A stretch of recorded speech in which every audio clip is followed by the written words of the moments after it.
Subscribe my channel and press bell icon to get all notification.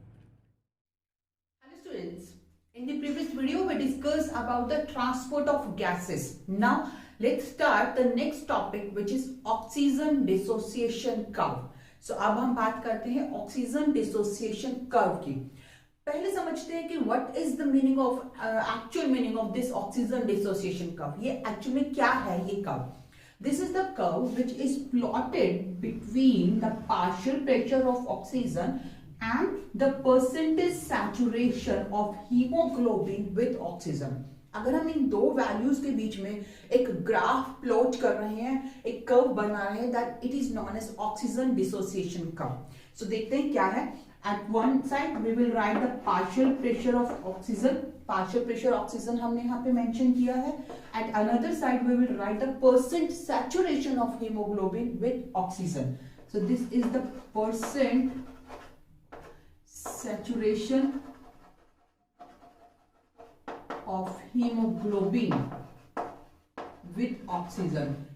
कितना haemoglobin और कितनी oxygen के साथ सैचुरेट होगा वो हम यहाँ पे शो करेंगे. So these are the two values which we upload. आप देखते हैं यहाँ पे कुछ वैल्यूज लिख लेते हैं इन कंडीशंस के लिए. Like for the pressure, this partial pressure, it could be we are mentioning some values scale like 20, 40, 60, 80. We know that we have some information about the partial pressure of oxygen. हमें पता है partial pressure oxygen का deoxygenated condition में क्या होता है, oxygenated condition में क्या होता है. लाइक 95% mmHg पार्शियल प्रेशर हो जाता है. तो हमें कम से कम 95 mmHg तक दिखाने के लिए उतना स्केल तो यहाँ मेंशन करना ही पड़ेगा. तो 20, 40, 60, 70 और दिस कुड बी द 80. तो 90 जो है हम यहाँ पे एज्यूम कर लेंगे in between 80 and 100. Okay, this is the partial pressure of oxygen. Now write the same the values of this percent saturation of hemoglobin with oxygen. इसके लिए भी हम यहाँ पे स्केल बनाते हैं. That is 20, 40, 60, then 80 and last one this is the 100. So here we have written these two criteria, two conditions है. partial pressure है ऑक्सीजन का, percentage saturation है हीमोग्लोबिन का, और हमने यहाँ पे कुछ वैल्यूज भी लिख ली हैं. अब देखते हैं हमारे पास क्या इंफॉर्मेशन है. We know that the partial pressure of oxygen for the deoxygenated blood, deoxygenated blood का जो partial pressure होता है ऑक्सीजन का वो होता है 40 mmHg. So this is the 40 mmHg. इस 40 mmHg पर जो हीमोग्लोबिन सैचुरेट होता है ऑक्सीजन के साथ वो ऑलमोस्ट 75% होता है. So at this value this 40 mmHg of partial pressure of oxygen, the 75%. So here we can write that this is almost 75%. The hemoglobin is saturated with the oxygen. Similarly, we know that the partial pressure of this oxygenated blood is the 95 mmHg. Oxygenated blood का जो partial pressure होगा वो 90 mmHg होता है, 95 mmHg होता है. और इस 95 mmHg पर जो हीमोग्लोबिन का सैचुरेशन होता है ऑक्सीजन के साथ वो होता है 97. So let's draw it here. This is the 97 100 के करीब. और एक और हमारे पास इंफॉर्मेशन है, the partial pressure in the tissues. जब टिश्यूज के अंदर जहां पे बहुत मेटाबॉलिक एक्टिविटीज हो रही हैं उस साइड पे जो पार्शियल प्रेशर होता है वो 20 mmHg होता है. And at that time also in the tissues also the haemoglobin which show the percent saturation is the 30%. तो यहाँ पे भी 30% जो सैचुरेशन होगा हीमोग्लोबिन का वो ऑक्सीजन के साथ होता है. तो हमने यहाँ पे क्या कंडीशंस लिखी है. This is the condition in the tissues. ये टिश्यूज में है पार्शियल प्रेशर ऑक्सीजन का 20 mmHg. एंड एट द 40 ये जो हमने मार्क किया है this is the deoxygenated blood.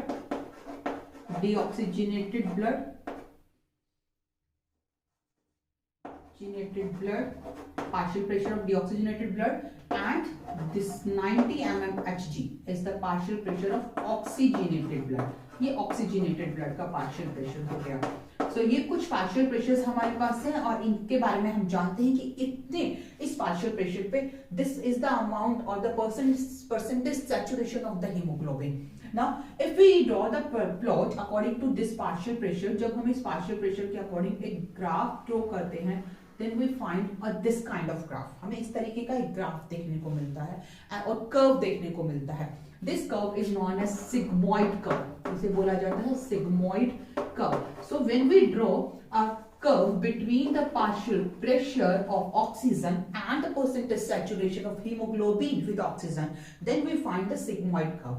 This is the sigmoid curve, and here at some places we can see that oxygen can bind with the hemoglobin, और some places ऐसे होंगे जहां पे hemoglobin और oxygen का complex break down हो जाएगा और hemoglobin separate हो जाता है, oxygen separate हो जाती है. तो दोनों ही कंडीशंस हमें इस ग्राफ में देखने को मिल सकती हैं, जहां पे बाइंडिंग भी हो रही है, ऑक्सी हीमोग्लोबिन कॉम्प्लेक्स बन रहा है और ऑक्सी हीमोग्लोबिन कॉम्प्लेक्स ब्रेकडाउन भी हो रहा है. तो this curve is known as oxygen dissociation curve. इस कर्व को बोलते हैं ऑक्सीजन डिसोसिएशन कर्व, क्योंकि ऑक्सीजन डिसोसिएट होती है. किस तरीके से डिसोसिएट होगी, किस लेवल पे डिसोसिएट होगी, उसके बेसिस पे ये कर्व जो है वो टर्न लेगा. अगर ऑक्सीजन जल्दी डिसोसिएट हो जाती है हीमोग्लोबिन के साथ, तो उस टाइम पे जो कर्व है वो यहाँ पे हम कह सकते हैं it will turn to the right side, it will turn to the right side. तो ये थोड़ा राइट साइड टर्न हो जाएगा अगर ऑक्सीजन डिसोसिएशन इमीडिएटली हो रहा है, फास्ट हो रहा है. So here we have to study some conditions how this curve will change. कैसे ये कर्व चेंज करेगा, कब हीमोग्लोबिन एसोसिएट होता है ऑक्सीजन के साथ और कब डिसोसिएशन होगा ऑक्सी हीमोग्लोबिन कॉम्प्लेक्स का. तो इसके लिए एक बार हम देखते हैं the factors which are responsible for this dissociation and formation of oxy haemoglobin. This is the same type of thing that we already studied in the exchange of gases. हम वहां पे कर चुके हैं. Like this is the alveolus, and if we draw the heart in this manner, so this is the heart, these are the chambers of the heart, and these are the tissues, these are the tissues or the cell. So ये हमने common general से diagram बनाया जिसके through हम इस graph को समझने की कोशिश करेंगे. And we know that how the gases exchange occur. The oxygen is coming from alveolus to the blood and carbon dioxide is going from deoxygenated blood to alveolus. तो ये कार्बन डाइऑक्साइड की movement हो रही है, ये oxygen की movement हो रही है. Then this oxygenated blood is coming to the tissues and the carbon dioxide is going back to the blood. ये ट्रांसपोर्टेशन था, गैसेस एक्सचेंज था, जो हम ऑलरेडी कर चुके हैं हमारे प्रीवियस वीडियो के अंदर. अगर आपको ये चीज अभी भी क्लियर नहीं है, then please go and watch this video exchange of gases again, ताकि ये चीज आपको आसानी से समझ में आ जाए. तो यहाँ पे क्या हो रहा है, दिस इज द साइट जहां पे हीमोग्लोबिन ऑक्सीजन के साथ बाइंड हो रहा है.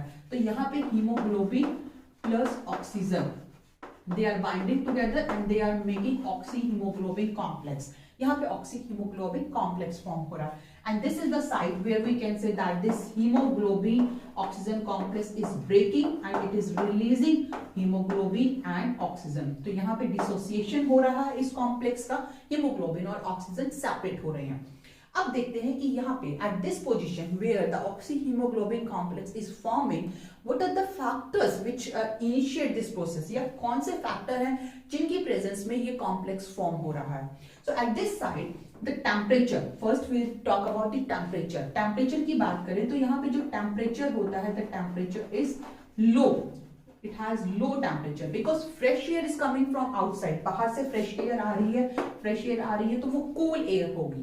Cool air है, so the temperature get down. Temperature down हो जाता है, low हो जाता है. So this is the site where the temperature is low. PO2 is high because fresh air है, oxygen concentration ज्यादा है, तो PO2 high हो जाएगा. PCO2 की अगर हम बात करें तो it has low PCO2. PCO2 कम होता है. अब PCO2 जो कम है, या हम बोल सकते हैं कि why it is the low, PCO2 कम क्यों है, क्योंकि ऑक्सीजन, कार्बन डाइऑक्साइड जो है यहाँ से रिलीज होकर एल्वियोलस के थ्रू बाहर रिलीज हो रही है. But how this carbon dioxide is going outside, ये कार्बन डाइऑक्साइड बाहर कैसे जा रही है वो भी हमें समझना है. And hydrogen ions is also affect this hydrogen ion concentration. So this is the site where the hydrogen ion concentration is also less. Hydrogen ion concentration low है. अब चीज देखते हैं, इस चीज को समझते हैं कि कैसे हाइड्रोजन आयन कंसंट्रेशन लो हो रही है और कैसे ये CO2 जो है वो रिलीज हो रही है from the blood. For this we have to understand, so this is our RBC, the reaction which is happening here in the RBC. This is our RBC. In the RBC, the bicarbonate ions enters from the plasma. Bicarbonate ion जो exchange के time, transportation के time पे plasma में चले गए थे, वो plasma से वापस RBC के अंदर एंटर करेंगे. So bicarbonate ions at CO3, they will come inside the RBCs. जब bicarbonate ion अंदर आएंगे उस टाइम पे क्लोराइड आयन जो होंगे they will move out. This is the reverse of Hamburger effect. हमने Hamburger effect पढ़ा था उस टाइम पे कि जब ट्रांसपोर्ट हो रहा है कार्बन डाइऑक्साइड, ट्रांसपोर्टेशन हो रहा है bicarbonate ions, they will release into the plasma to maintain the ionic balance. The chloride ions come inside the RBCs. So ये चीज जो थी, that effect is known as chloride shift और Hamburger effect और Hamburger phenomena. उसी चीज को compensate करने के लिए, उसी चीज का रिवर्स यहाँ पे जो चीज हो रही है, now this bicarbonate ions are entering inside the RBCs and the chloride ion are coming out, ये बाहर आ रहे हैं. This bicarbonate ions, they will join with the hydrogen ion, they will join with hydrogen ion and they form the carbonic acid H2CO3, and this carbonic acid will dissociate and it will form the carbon dioxide and water. ये बनाएंगे carbon dioxide और water. यही जो carbon dioxide जो यहाँ से release हो रही है, this carbon dioxide will go out, ये कार्बन डाइऑक्साइड बाहर निकल जाएगी. And the hydrogen ions which are utilised here, they will decrease the concentration of hydrogen ion. Hydrogen ion की कंसंट्रेशन को डिक्रीज कर देंगे. एट दिस डिक्रीज कंसंट्रेशन, जब hydrogen ion concentration decrease हो रही है, मींस यहाँ पे जो पीएच है it get increase, pH increase हो जाएगी. So it has the high pH और we can say that the alkaline situation will form here. Situation यहाँ पे एल्केलाइन बन जाएगी, एल्केलाइन कंडीशन यहाँ क्रिएट हो जाएगी. और इन सिचुएशन पे एट दीज फैक्टर्स, जब ये सिचुएशंस अवेलेबल होंगी, at this situation the haemoglobin will bind with oxygen and it form oxy haemoglobin complex. With this oxyhemoglobin complex, the oxygen is transported to the tissues. Tissue तक पहुंचेगी. Now let's see what are the factors here which affects the dissociation of this complex. अब यहाँ पे क्या condition available है? जैसे ये conditions हमने यहाँ देखी, इन फैक्टर के बेसिस पे कॉम्प्लेक्स फॉर्म हुआ था. यहाँ पे कौन सी कंडीशंस है जो इस फैक्टर को ब्रेक कर रही हैं, इस कॉम्प्लेक्स को ब्रेक कर रही हैं? सबसे पहले टेम्परेचर की बात करें. In the tissue level the temperature goes high. Temperature जो होगा वो स्लाइटली हाई होगा.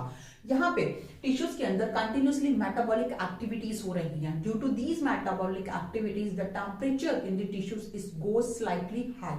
तो टेम्परेचर यहाँ पे हाई हो जाएगा. PO2 it got decreased, PO2 decrease हो जाएगा because oxygen it's utilizing into the metabolic activity. Oxygen आई है, टिश्यूज में जा रही है, तो ये टिश्यूज के मेटाबॉलिक एक्टिविटी में यूटिलाइज हो रही है. PCO2 डाउन हो गया, PCO2 डाउन है, PCO2 is increased. Partial pressure of carbon dioxide it will be high. ये हाई होगा क्योंकि CO2 यहाँ पे रिलीज हो रही है. After the metabolic activity CO2 जो फॉर्म होगी वो रिलीज होगी and it will increase the partial pressure of carbon dioxide. तो ये इंक्रीज हो गई है. अब बात करते हैं हम हाइड्रोजन आयंस की. Now hydrogen ions, these ions are increase, they are present in the increase concentration. यहाँ पे हाइड्रोजन आयन जो है वो इंक्रीज कंसंट्रेशन में प्रेजेंट होते हैं. And these increased concentration of hydrogen ions are responsible for decrease in the pH. So they will decrease the pH. pH जो होगी वो decrease हो जाएगी और acidic, slightly acidic condition create होगी. On these factors, hydrogen ions भी हम यही लिख लेते हैं. On these factors, this complex of hemoglobin with oxygen it get dissociate. तो यहाँ पे dissociation हो जाएगा. So these are the factors which are responsible for making the complex of hemoglobin with oxygen, and these are the factors which are responsible for dissociation of this complex.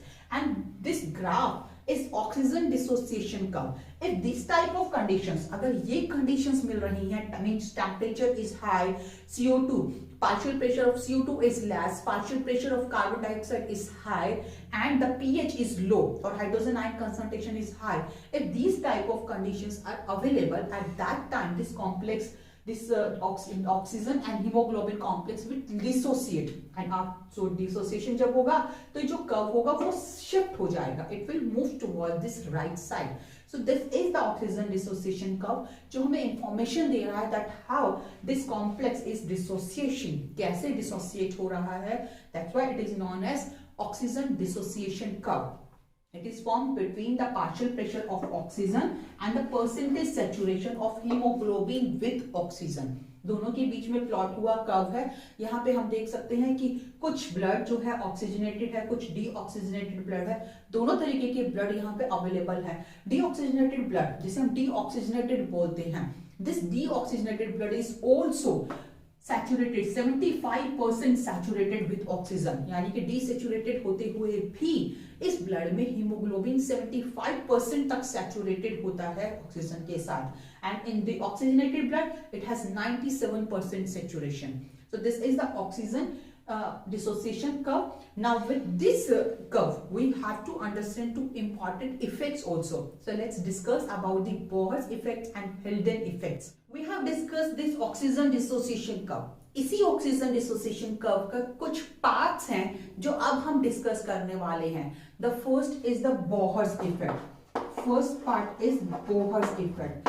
कुछ scientist हैं जिन्होंने इस curve के कुछ parts को explain किया था, उन्हीं के नाम पे इन इफेक्ट्स को नेम दिया गया है। तो बोहर इफेक्ट्स, बोहर ने ये बताया कि इस ऑक्सीजन डिसोसिएशन कर्व में जो ऑक्सीजन का डिसोसिएशन कैसे हो रहा है हीमोग्लोबिन के साथ। जैसा कि हमने यहाँ पे देखा कि यहाँ ऑक्सीजन हीमोग्लोबिन के साथ बाइंड हो रही है, ऑक्सी हीमोग्लोबिन कॉम्प्लेक्स फॉर्म हो रहा है, but this oxy haemoglobin complex is dissociating at the tissue level. Tissue level पे आके ये ऑक्सीजन हीमोग्लोबिन कॉम्प्लेक्स डिसोसिएट हो जाता है। this complex is going to dissociate at the tissue level. So here he explained that in the tissue level the partial pressure of carbon dioxide, or we can say the increased partial pressure of carbon dioxide is responsible for the dissociation of this oxyhemoglobin complex. तो यहाँ पे जो oxy haemoglobin जो है, अगर हम बाकी parameters को ना देखें, we just look at the carbon dioxide, partial pressure of carbon dioxide, then we can say that it is the Bohr's effect. Bohr ने सिर्फ पार्शियल प्रेशर कार्बन डाइऑक्साइड के बेसिस पे ये बताया कि जब कार्बन डाइऑक्साइड का पार्शियल प्रेशर इंक्रीज होगा, ऑक्सीजन हीमोग्लोबिन कॉम्प्लेक्स डिसोसिएट हो जाएगा। ये बन कब रहा था? जब partial pressure carbon dioxide less था, but it is dissociation at position when the partial pressure of carbon dioxide is increased or high है। So this effect is known as Bohr's effect. Second effect जो हमें, और जो second part जो इस curve का है वो है, हम उसे कहते हैं हम हेल्डन्स इफेक्ट। हेल्डन्स इफेक्ट, हेल्डन ने भी इसी ग्राफ का एक पार्ट एक्सप्लेन किया, ऑक्सीजन डिसोसिएशन कर्व का एक पार्ट एक्सप्लेन किया है, that is that how this CO2 is removed. ये CO2 कैसे रिमूव हो रही है, कैसे रिलीज हो रही है लंग्स लेवल पे। यहाँ पे हमने देखा है that thing we already discussed that when these bicarbonate ions they enter into the RBC from plasma से bicarbonate ion अंदर आ रहे हैं and they are joining with the hydrogen ion से join हो गए and they are making the carbonic acid यहाँ पे form हो रहा है and this carbonic acid is dissociating into the H2O और CO2. H2 और CO2 में रिलीज हो गया, डिसोसिएट हो गया and this CO2 is released out. ये CO2 रिलीज हो गई, but the main thing is there कि ये हाइड्रोजन आयन जो यहाँ पे आ रहे हैं, जो बाइकार्बोनेट आयन से बाइंड हो रहे हैं, ये कहां से आ रहे हैं? From where these hydrogen ions are coming? ये कहां से आ रहे हैं? That thing is explained by this Haldane effect. तो हेल्डन इफेक्ट इसी चीज को एक्सप्लेन कर रहा है। कैसे होता है वो देखते हैं हम। जब ऑक्सीजन और हीमोग्लोबिन ऑक्सी हीमोग्लोबिन कॉम्प्लेक्स बनाते हैं, this oxy haemoglobin, this complex it release the hydrogen ion. यही कॉम्प्लेक्स हाइड्रोजन आयन रिलीज करता है because this oxy haemoglobin or we can say this complex of haemoglobin with oxygen, it work or it reacts as a mild acid. ये mild acid की तरह react करता है and due to this property, acids की property क्या होती है? That release the hydrogen ion. So this acid, this oxy haemoglobin, it works as a acid. तो ये जो एसिड होता है ये हाइड्रोजन आयंस रिलीज करता है and these hydrogen ions which are released by this oxy haemoglobin complex, they come inside the RBCs and they join with the carbonate ions. The carbonate ions, bicarbonate ions जो plasma से अंदर आए हैं उनके साथ join करते हैं and then they form the carbonic acid and finally they release the CO2. So ये जो दो effects हैं, these are the parts of this oxygen dissociation curve. इसी oxygen dissociation curve का ही part है and they explain the very important concepts of this oxygen dissociation curve, that how does this complex got dissociate and how this CO2 released out. So So this is about the oxygen dissociation curve. In the next video, we will discuss the regulation of respiration. So keep watching, keep studying and keep learning. Thank you.